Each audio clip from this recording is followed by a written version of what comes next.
के विवाह 25 लागिसक्यो 20 मा बिहे गर भनेको रहेछ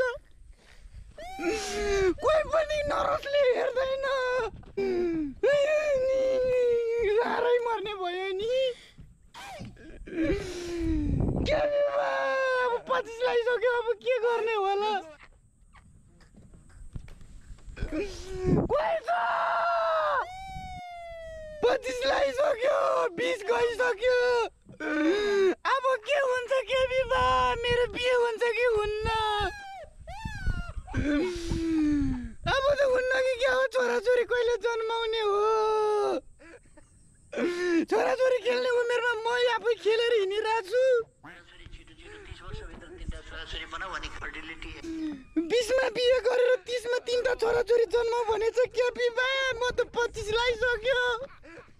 अब के गर्ने हो